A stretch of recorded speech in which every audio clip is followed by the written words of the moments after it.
Bonjour. L'énoncé d'aujourd'hui correspond à une très légère modification près à une question de l'épreuve de Minpon Math 1 section MP-MPI 2025, la question 8 si ma mémoire est bonne. À une très légère modification près que j'expliquerai en fin de vidéo, dont j'expliquerai l'intérêt en fin de vidéo. Avant de lire l'énoncé comme d'habitude, je vais émettre un très léger spoil, mais nécessaire pour pas faire perdre de temps à certaines filières qui n'ont pas forcément tous les outils théoriques pour résoudre ça. Je pense que c'est quand même intéressant pour toutes les filières de prépa et de licence et tout, enfin mathématiques en tout cas, de regarder ça parce que la mécanique des calculs à l'œuvre ne va pas vous échapper, mais certains détails théoriques vont vous être étrangers pour l'instant si vous n'avez pas certains outils auxquels je pense. Je parle pas de la convergence d'intégrale, ça je vais l'expliquer. Ça je vais dans la foulée rappeler ce que veut dire qu'une intégrale. Enfin, désolé pour les deuxièmes années, si voilà, je perds un peu de temps pour ça, ça va être rapide. Voilà, donc je ne pense pas avoir spoilé outre mesure en disant que les MPSI, a priori, ont les outils nécessaires pour pouvoir travailler. Les PCSI, pas à en croire votre programme, mais les PC, oui. Pareil, je crois, pour les PTSI, non. Les PT, je crois que oui. Les PSI, je suis sûr que oui. Voilà. Les BCPST, je ne crois pas. Voilà. Donc voilà, là, j'indique juste qui va avoir les outils pour résoudre et qui ne les aura pas. Soit P appartenant à une étoile, et vous comprendrez dès le début de la correction, soit P appartenant à une étoile, soit X une variable aléatoire réelle, positive et finie, soit, et donc autrement dit, X de oméga. Donc oui, je ne réintroduis pas, c'était introduit dans l'énoncé, l'espace probabilité sur lequel on travaille. Voilà, l'univers, attribut, machin, P de oméga, enfin la probabilité, etc. C'est bon. Soit X une variable aléatoire réelle, positive et finie, soit, donc tel que X de oméga est un ensemble fini, soit grand F indice X, la fonction définie pour tout t positif ou nul par fx de t égale p de x strictement supérieur à t. Un peu méchant, voilà. Notre habitude, c'est de prendre ça comme définition, enfin, d'appeler comme ça notre fonction de répartition. Là, non, c'est 1 moins la fonction de répartition, en quelque sorte. Montrer que l'intégrale de 0 à plus l'infini de t puissance p moins 1 fx de t dt converge, puis que l'espérance de x puissance p est égale à p fois l'intégrale de 0 à plus l'infini de t puissance p moins 1 fx de t dt. Vous pouvez vous donner une vingtaine de minutes, je pense, de réflexion et de recherche avant de regarder la correction. Et c'est parti, correction. Pour commencer, bon, je vais vite arriver à la notion de laquelle je parlais au début. Donc je vais commencer par dire, bon, bah, x de oméga est un ensemble fini. Non vide, bien sûr. Non vide, parce que bah, il faut bien... c'est une variable aléatoire réelle, elle prend des valeurs dans un certain ensemble. Ne serait-ce que, enfin, si au pire des cas, elle est constante, bah, elle prend une valeur avec une probabilité égale à 1. Un ensemble fini, donc appelons, donc notons, posons plutôt x de oméga, bon, j'ai mis notons, c'est pas grave, x de oméga égale x1, x2, jusqu'à xn, avec... Alors, on sait que c'est une variable aléatoire réelle positive et finie, donc ce sont des réels positifs, avec 0, plus petit ou égal à x1, strictement plus petit que x2, strictement strictement plus petit que xn. Voilà, 2 à 2 distincts, voilà, je considère qu'il y a n éléments dans x de oméga, donc cardinal de x de oméga est égal à un certain n appartenant à une étoile, et j'ai ça. Ok. Et je veux m'intéresser à cette fameuse probabilité que x strictement supérieur à t. Pour tout t appartenant à R+, au moins, que vaut fx de t. La probabilité que x soit strictement supérieur à un certain réel t. Positif.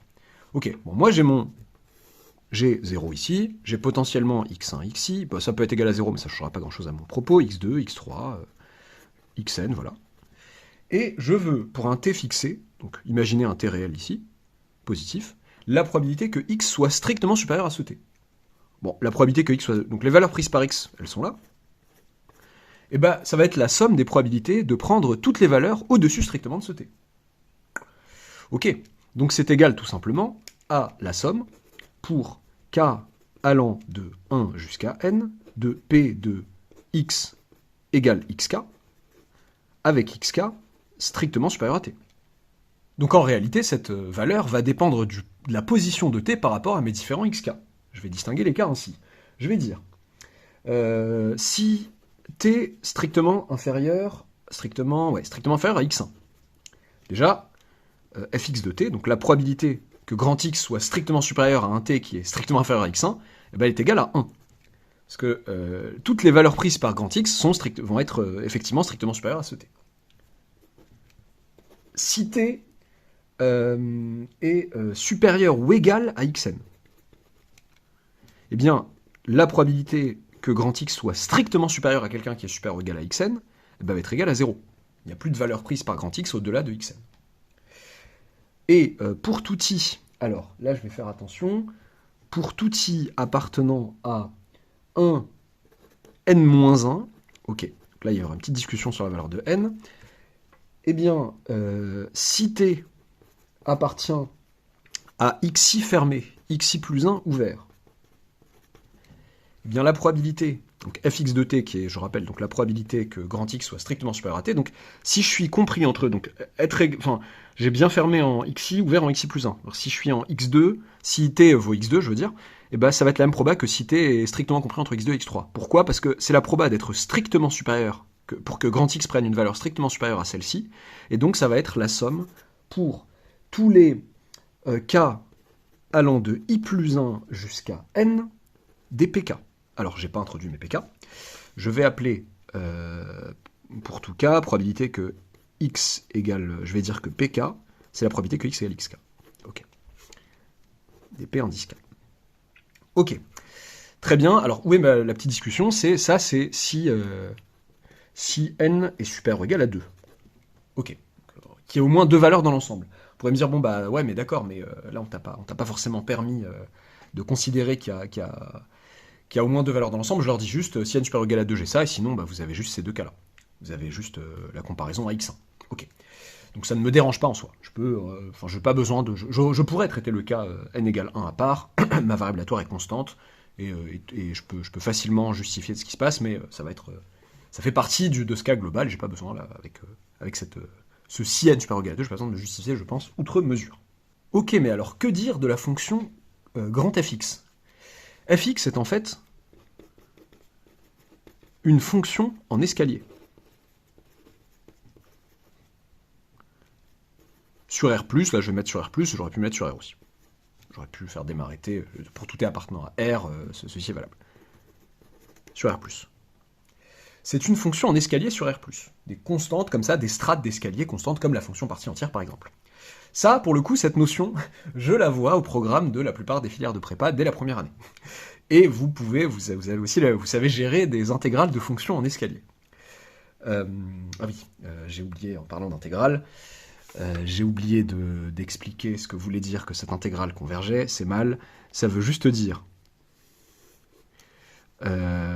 montrer que limite quand a grand A tend vers plus l'infini de l'intégrale de 0 à plus l'infini de t puissance p-1 fx de t de l'intégrale de 0 à a, des choses, de t puissance p-1 fx de t dt existe et est fini. C'est tout ce que ça veut dire. Ok.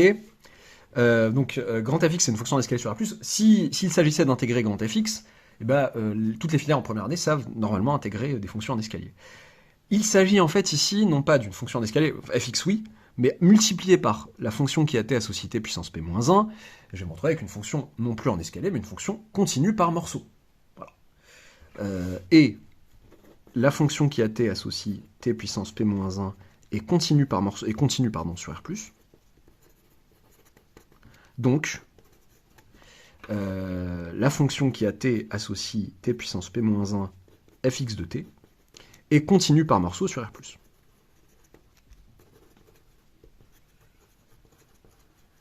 Ok, j'aurais pu aussi passer pour la justification continue par morceau par le fait, en fait de toute façon je vais donner une subdivision adaptée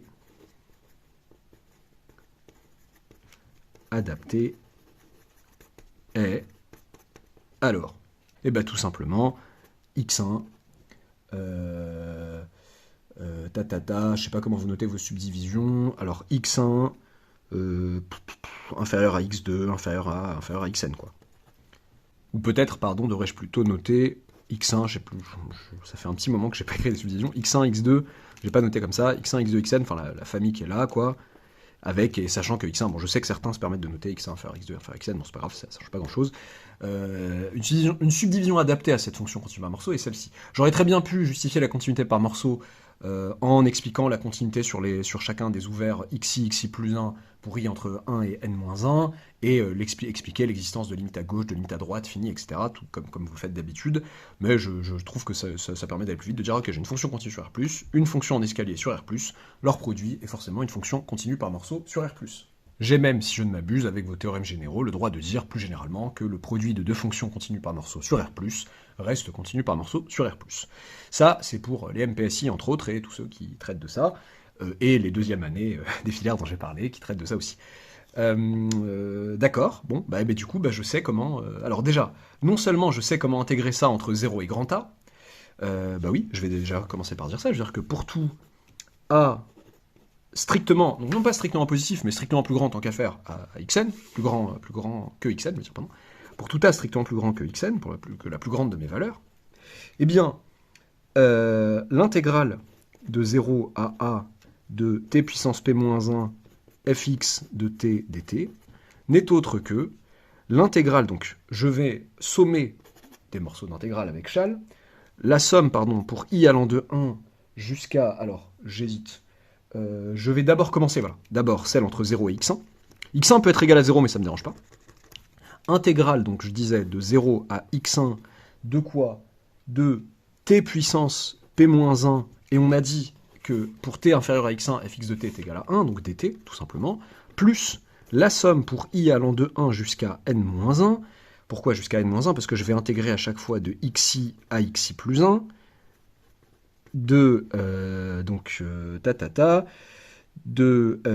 t puissance p-1 fois une certaine somme, somme pour k allant de 1 jusqu'à n, non, pardon, oui, j'ai eu un bug, j'ai eu peur de m'être trompé dès le début, sinon, somme pour k allant de i plus 1 jusqu'à n, je regardais la mauvaise somme, de i plus 1 jusqu'à n, j'ai eu peur, dpk, dt, ok, alors, plus l'intégrale de xn à a, donc de 0 dt en fait. 0 parce que, tout simplement, parce que fx de t va valoir 0 au-delà de xn. Ok, ce qui est égal, ça me dérange pas, je sais plus si je l'ai dit, ça me dérange pas de prendre a supérieur à xn, parce que à la fin, je veux la limite quand a tend vers plus infini de ce machin. Montrer qu'elle existe et que sa valeur me donne l'espérance de x puissance p. Voilà. Que la valeur divisée par p me donne l'espérance de x puissance p. J'en parle tout de suite pour pas qu'il y ait de suspense. L'espérance de x puissance p existe bien. X est une variable aléatoire réelle finie. X puissance p aussi, pardon. Donc son espérance existe. Il n'y a pas de risque à ce niveau-là. Ok, égale quoi du coup? Donc là, je sais que je sais calculer ça. Enfin, j'ose espérer pour moi. Donc, je primitive, ça nous fait du t puissance p sur p. P appartient bien à n étoile, tout va bien. De 0 à x1. Plus, alors, je me retrouve ici avec une somme pour... Alors, pareil, j'assume jusqu'au bout mon entêtement à pas faire un cas à part pour n égale 1. Donc, somme nulle si n égale 1. Je leur dis clairement, si n égale 1, je le ferai plus proprement sur ma copie le jour J, j'espère que vous croyez sur ça. Pour n égale 1, ça fera une somme pour i allant de 1 à 0, et par convention, je dirais qu'elle est nulle. Plus somme pour i allant de 1 jusqu'à n-1. Alors, de quoi? De l'intégrale de... Alors, de xi. Alors, je me retrouve avec l'intégrale... je peux ressommer derrière, je peux... qu'est-ce que je vais faire d'efficace? Je vais me dire somme, par linéarité tout simplement, somme pour k allant de i plus i à n, de pk, fois l'intégrale de xi, c'est un peu brouillon, un petit peu, xi à xi plus 1, des t puissance p-1 dt, si j'ai oublié personne, égale, donc ça nous fait... x1 puissance p sur p, plus... Alors là, je sais calculer ça, d'accord, ça c'est tant mieux pour moi. Là, j'ai bien envie d'intervertir cette double somme. La somme là qui va là, en fait, si je l'écrivais en une seule somme, alors je dis pas que... Bon, il y a 0 après, on s'en fiche, j'ai failli dire qu'on n'oublie pas ça. Cette somme-là, ça serait une somme pour i et k, donc i, donc 1 inférieur ou égal à i, inférieur strict à k, puisque k doit être supérieur ou égal à i plus 1, inférieur ou égal à n. Donc cette somme-là, c'est comme si je voulais démarrer par k cette fois-ci. Ça serait la somme pour k allant de, donc la plus petite valeur possible de k. Attention, ne dites pas i parce que i n'a pas encore été introduit. K allant de 2 du coup, puisque je dois être strictement supérieur à 1, jusqu'à n, de la somme pour i allant de 1 jusqu'à k-1, puisque i doit s'arrêter avant k, des mêmes choses. des pk. Donc l'intérêt de ce move, c'est que cette fois-ci, le pk, je peux le sortir. Pk ne dépend plus de i ici. Enfin, du coup, pk ne dépend que de k, mais k, la somme sur k est à l'extérieur maintenant. Donc j'en profite pour calculer rapidement ça. Intégrale, donc ça nous fait du t, jeu primitif, ça nous donne du t puissance p sur p. Donc là, ça va me faire du xi plus 1, pardon, puissance p moins xi puissance p sur p, quoi. Bon, j'ai réécrit ça un peu plus proprement. Alors, je me suis juste permis de sortir le p qui était là. J'aurais même pu sortir encore plus franchement, j'aurais pu sortir de la somme à l'extérieur, c'est pas grave, je le ferai après. Égal. Du coup, bah en fait, qu'est-ce que je remarque ici? Je remarque un joli télescopage. Je remarque, donc voilà, les probas étaient plus une excuse qu'autre chose pour pouvoir me faire manipuler des sommes sympas comme ça, avec des sommes doubles, des télescopages. Bon, moi je vois bien un télescopage, ma variable d'indexation c'est i, donc là je me retrouve avec la somme, donc là j'ai x1 puissance p, si je réécris tout, x1 puissance p sur p, plus 1 sur p, on a dit somme pour k allant de 2 jusqu'à n des pk, et là je me retrouve avec x, k moins 1 plus 1, donc xk puissance p, moins x1 puissance p. Ok, donc ça correspond à ça. Ok. Sympathique. Bon là, attention à pas dire de bêtises du genre télescopage ou quoi, non, c'est xk et x1. Je casse cette somme en deux par linéarité. Ça me fait plus 1 sur p, somme pour k allant de 2 jusqu'à n des pk xk puissance p, moins 1 sur p, somme pour k allant de 2 jusqu'à n des pk, et en fait x1 puissance p est une constante vis-à-vis de k. Ok. Sympathique, parce que là je me retrouve avec x1 puissance p sur p, que je retrouve là et là d'ailleurs, facteur de 1 moins la somme pour k allant de 2 jusqu'à n des pk, plus 1 sur p, somme pour k allant de 2 à n, des pk xk puissance p. D'accord. Et là j'ai bien aimé, j'aime bien ce genre de petits trucs parce que je vois souvent même de bons élèves bugger à la fin d'un calcul sur ça, ils disent ouh là là, j'ai pas ce qu'il faut, etc. C'est dommage, je sais plus quoi faire avec ça. Et alors que c'est un truc anodin, oubliez pas que la somme pour k allant de 1 à n des pk fait 1. Je rappelle que les pk, c'est à chaque fois pk, c'est la probabilité que grand x égale xk, et que le x de oméga, c'est x1 jusqu'à xn, donc la somme des probabilités que x égale xk pour tous les k entre 1 et n, ça fait 1. Donc 1 moins ça, donc là c'est la somme pour k allant de 1 à n des pk, moins la somme pour k allant de 2 à n des pk, ça fait tout simplement p1. Et donc là je me retrouve avec p1, donc p1 x1 puissance p sur p, plus 1 sur p, fois la somme pour k allant de 2 à n, des pk x puissance k puissance p. Je sais plus ce que j'ai dit là, j'ai dit sur p, à la place de puissance p, je sais plus. Si à l'oral j'ai pas bugué. En tout cas, à l'écrit ça m'a l'air bon. 1 sur p en facteur, et ben je me retrouve avec 1 sur p fois la somme pour k allant en fait de 1 jusqu'à n, des pk xk puissance p. Et ça, si je le réécris proprement, bon ça va, j'ai fini là, mais somme pour k allant de 1 à n de la probabilité que grand x égale xk fois xk puissance p. Ça, d'après le théorème de transfert, la formule de transfert, eh bien, ça me fait tout simplement 1 sur p fois l'espérance de x puissance p. J'en rajoute une couche pour mon lecteur. X puissance p, variable aléatoire, fini. L'espérance existe. Ok, voilà. Bon, désolé si je vous ai fait... Enfin, surtout aux deuxième année. Bon, la deuxième année, vous êtes pas mon public cible pour l'instant. Là, je parle aux premières années. Bon, là, si ça vous parle, tant mieux. Attendez.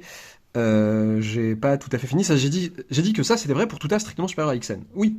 Bah donc là, je peux conclure. Enfin, puisque la fonction qui a A associe ça est constante à partir de la valeur xn, en fait, enfin, eh bien, limite.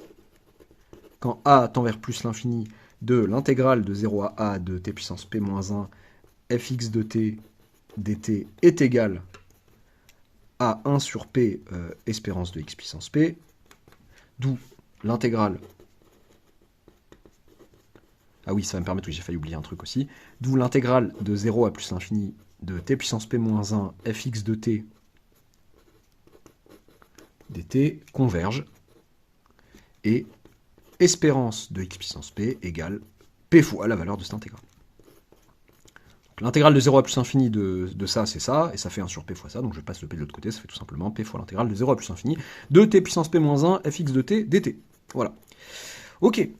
Pourquoi ai-je changé l'énoncé qui disait non pas soit P appartenant à une étoile, mais qui disait soit P appartenant à 1 fermé plus infini. Ce qui me parlait de réel entre 1 et plus infini. Ok. Je me rends compte d'un truc aussi. Il faut que je sois rigoureux jusqu'au bout. Mon télescopage, là. Les gens qui m'embêteraient sur mais si n égale 1, t'as dit ta somme était nulle. Ok, très bien, mais est-ce que c'est vrai ça? Est-ce que jusqu'au bout c'est vrai ce que tu nous racontes? Si n égale 1, je prétends que ça c'est censé faire 0. Si n égale 1, c'est censé faire 0. Si n égale 1, c'est censé faire 0. Et à la fin, oui. Tac. Là, je fais très attention. Valable si n égale 1. C'est un peu risqué de ma part, voilà. J'avoue que c'est un peu risqué, soit je traite sérieusement en disant que bon, le cas n égale 1 ne change pas et je vous montre comment, soit ne change pas l'affaire, je veux dire, soit je le fais vraiment, je pose le cas n égale 1 à part pour pas m'embêter, mais ça c'est valable si n égale 1. Donc j'avais dit que dans ce cas-là, cette somme serait nulle, et du coup je me retrouve uniquement avec ça, et ça je remarque que c'est exactement égal à ça, et donc je peux conclure, je peux continuer après. Voilà. Pardon. Donc pourquoi ai-je pris P appartenant à une étoile et pas entre 1 et plus 1. Pourquoi je me suis interdit les réels strictement, les réels non entiers plus grands ou égaux à 1, c'est pour m'éviter la discussion sur, les deuxièmes années me comprendront je pense, pour m'éviter la discussion sur l'intégrale, bon l'intégrale faussement impropre éventuellement en 0, en fonction, bon, ça dépend aussi de la valeur de ça dépend aussi de la valeur de x, non ça dépend pas de la valeur de x, je veux dire que là, le t puissance p-1,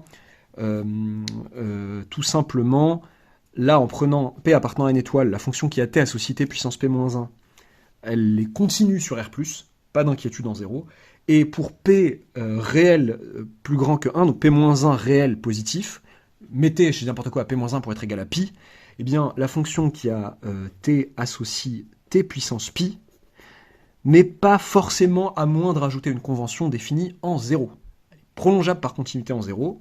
Je rappelle que ça, pour tout t strictement positif, ça fait exponentielle de pi ln de t. Le prolongement par continuité en 0 se fait facilement. Ln de t en 0+, ça va tendre vers moins l'infini. Exponentielle en moins l'infini, ça va tendre vers 0. Donc tout va bien se passer. J'ai déjà vu dans un sujet, mais c'est assez rare, je trouve, j'ai pas vu ça si souvent, une convention claire, au-delà du 0 puissance 0 qu'on utilise tout le temps. Une convention claire qui est que 0 puissance x égale 1 pour tout x strictement positif, pour tout x réel strictement positif. Alors que j'avais pas forcément l'habitude. Je pense pas que tout le monde ait l'habitude de traiter de cette convention. Soit on le pose à ce moment-là, soit on explique rapidement que la fonction qui a t associe ça est faussement impropre au voisinage de 0 parce qu'il y a un prolongement par continuité, et donc que tout va bien, que je peux parler de... Je peux continuer je peux faire mon travail comme j'ai fait moi avec... je peux faire la même chose et m'intéresser uniquement au caractère impropre en plus l'infini si je parle aux deuxième année. Voilà pourquoi, et donc les premières années, je les ai laissées un peu en dehors de ça, j'ai fait un peu le protecteur, et j'ai gardé P appartenant à une étoile pour qu'il n'y ait vraiment aucune ambiguïté en 0. Voilà, j'espère que c'est clair, que ça vous aura plu. N'oubliez pas de vous abonner si ce n'est pas encore fait, d'activer la petite cloche des notifications, et à bientôt pour une nouvelle vidéo.